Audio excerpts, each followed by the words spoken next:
Minute.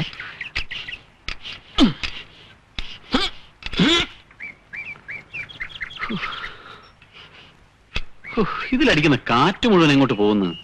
എന്താ ഹരിയേട്ടന്റെ ഭാവം? ഇതും പൊക്കിയെടുത്ത് കുമാരേട്ടന്റെ സൈക്കിൾ ഷോപ്പിൽ കൊണ്ടുപോയി പഞ്ചർ ഒട്ടിക്കുക. തമാശ കള ഹരിയേട്ടാ. എന്റെ കല്യാണം ഉറപ്പിക്കുന്നു തോന്നുന്നത്.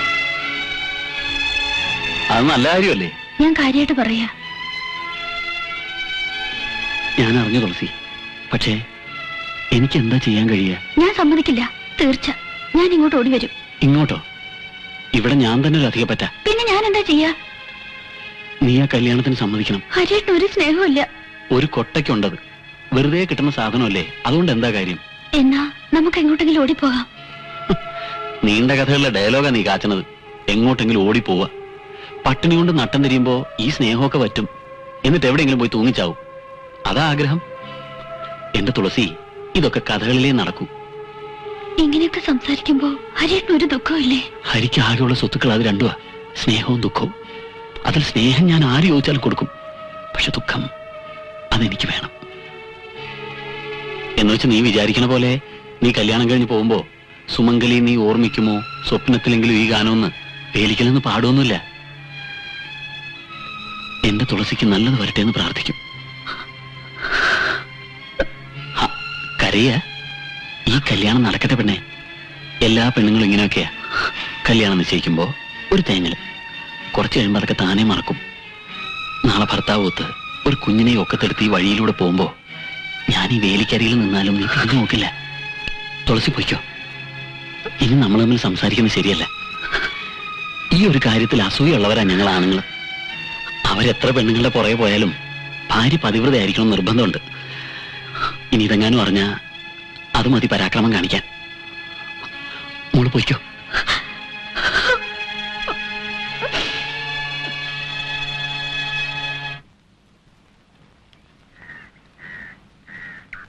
നിന്നെ പിരിഞ്ഞുകൊണ്ടുള്ള ഒത്തുതീർപ്പിന് അയാൾ സമ്മതിക്കോ? സമ്മതിക്കുന്ന ചേട്ടൻ പറഞ്ഞത്. എനിക്കെന്തോ വിശ്വാസം വരുന്നില്ല. അന്ന് ബാങ്കിൽ വെച്ച് ഒരു പ്രാവശ്യം കണ്ടിട്ടുള്ളൂ. അയാളുടെ കാര്യം പാത്തറ്റിക്കാ. അപ്പൊ എന്റെ കാര്യോ? ഞാൻ ഒരു സിമ്പതി അർഹിക്കുന്നില്ലേ? തെറ്റൊക്കെ എനിക്കാ. എനിക്കുണ്ട് ഫീലിങ്സ്. സോറി രാധയെ, ഞാൻ അത് ഉദ്ദേശിച്ചല്ലേ പറഞ്ഞത്. ഒരു വിധത്തിൽ അയാൾ നിനക്ക് മാച്ചല്ലെന്നും അറിയാം. എന്നാലും അയാളുടെ സ്നേഹം ശരിയാ, എന്നോട് വലിയ സ്നേഹ. പക്ഷെ ഞാനത് എങ്ങനെയാ പറയാ? ആ സ്നേഹം എനിക്ക് ശാപമായിട്ടാ തോന്നുന്നത്.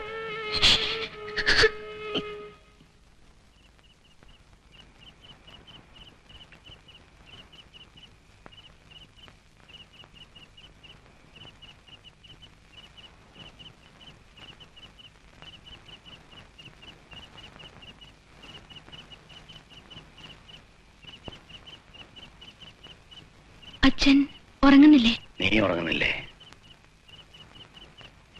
മോള് പോയി ഉറങ്ങിക്കോ. നാളെ വക്കീലിനെ കാണാൻ പോണമെന്നല്ലേ മാധവൻകുട്ടി പറഞ്ഞിരിക്കുന്നേ. ഞാൻ ചെയ്യുന്നത് തെറ്റാണോ അച്ഛാ? മോക്കങ്ങനെ തോന്നിയോ? തെറ്റെന്ന് തോന്നുന്ന ഒന്നും ചെയ്യരുത്. ചെയ്താൽ മനസ്സ് നമ്മുടെ ശത്രുവാകും. മനസ്സിനെ മാറ്റി നിർത്തിയ നാം ചെയ്യുന്ന എല്ലാം ശരിയാണ്. മോള് സമാധാനമായിട്ട് പോയി ഉറങ്ങിക്കോ.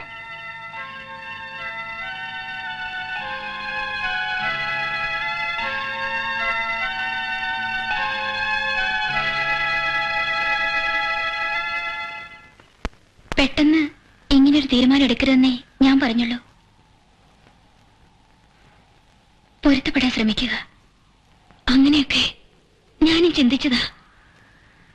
പക്ഷേ സാധിക്കുന്നില്ല. കണ്ണന് രാധികയോട് വലിയ സ്നേഹാണെന്നാണല്ലോ ഞാൻ അറിഞ്ഞത്. സ്നേഹാണ്. പിന്നെ പിന്നെ ഒന്നുമില്ല. വിവാഹത്തെക്കുറിച്ച് ഒരു പെൺകുട്ടിക്ക് എന്തെല്ലാം മോഹങ്ങൾ കാണും. എല്ലാരും കൂടെ തകർത്ത് കളഞ്ഞത് അതായിരുന്നു. രാധികയുടെ ഭാഗ്യം ഞാൻ തട്ടിത്തെറിപ്പിച്ചും തോന്നുന്നുണ്ടോ?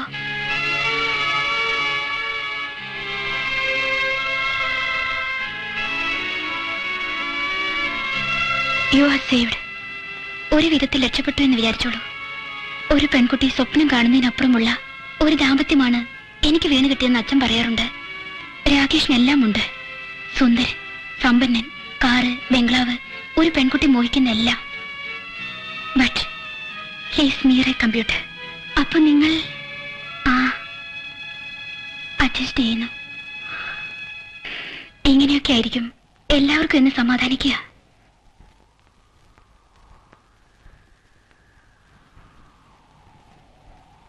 എല്ലാം അറിഞ്ഞപ്പോ ഒന്ന് സംസാരിക്കണം തോന്നി. ഇനി രാധികയുടെ ഇഷ്ടം.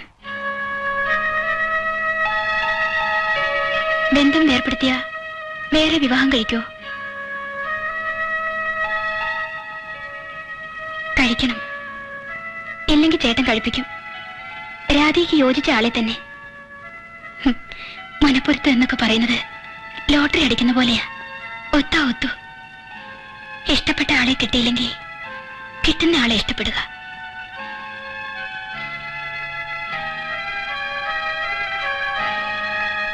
ഭർത്താവ് ഭാര്യയെ വെട്ടിക്കൊന്നു. ദുഷ്ടൻ. ഇവിടെയാണ് രക്തം തളം കെട്ടിക്കിടന്ന സ്ഥലം. ശ്രീകരം. രാത്രി പേൻ നോക്കുന്ന ലക്ഷണക്കേടാ കമലു.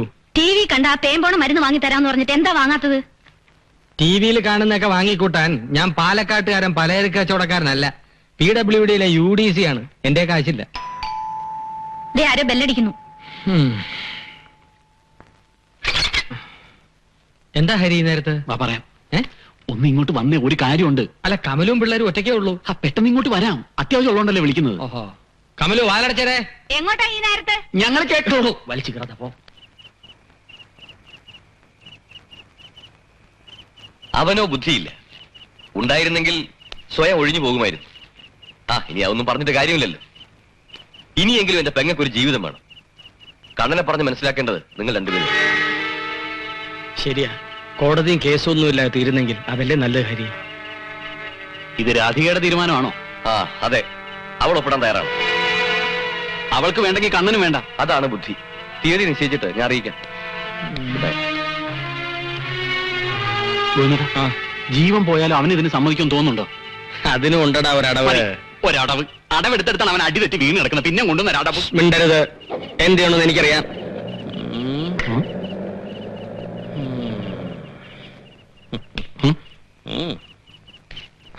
എന്തൊരു തള്ളലാണിത്? വിളിക്കടാ. അതെ, എന്റെ തൊണ്ടക്ക് നല്ല സുഖമില്ല, കഫം. ആവശ്യമില്ലാതെ വിളിച്ച് ഉപദ്രവിക്കാൻ നിന്റെ തൊണ്ടയ്ക്ക് കുഴപ്പമില്ല. ആവശ്യം വന്നപ്പോ നിന്റെ തൊണ്ട കഫം. വിളിച്ചില്ലേ നിന്റെ ശവം. ശവം വേണോ കഫം വേണോ? ശവം അല്ല, കഫം. ശവം.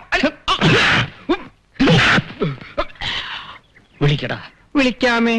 കഫം പോയോ? പോയി.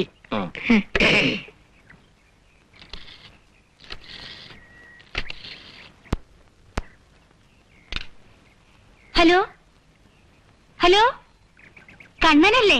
ആരാ? കണ്ണന്റെ മിസ്സിസാ, രാധിക. എന്താ രാധികത്? എത്ര നേരം ഞാനന്ന് കാത്തു നിന്നത്? അച്ഛനൊന്നും പറഞ്ഞില്ലേ? അച്ഛൻ പറഞ്ഞു, ഇനി എനിക്ക് കാത്തിരിക്കാൻ വയ്യ കണ്ണേട്ടാ. കണ്ണേട്ടൻ വിളിച്ചാ ഞാൻ കൂടെ വരാം. ഞാൻ ഇപ്പൊ വരാം. ഇപ്പൊ വരാന്ന്. ഇപ്പൊ വരണ്ട, അടുത്ത ഞായറാഴ്ച 10 മണിക്ക് വരാം. അയ്യോ, ഇപ്പൊ വരണ്ട. അടുത്ത ഞായറാഴ്ച 10 മണിക്ക് വന്നാ മതി. ഞാൻ കാത്തിരിക്കും. ഞായറാഴ്ച വരെ ആക്കണോ രാധികെ? എന്താ കണ്ണേട്ടാ ഇത്ര ധൃതി? ഇത്രയും ദിവസം കാത്തിരുന്നില്ലേ? ഒരു 10 ദിവസം കൂടെ കാത്തിരുന്നാൽ എന്താ? കള്ളൻ. ഞാനേ ഇനി ഒന്നും പറയണ്ടേ?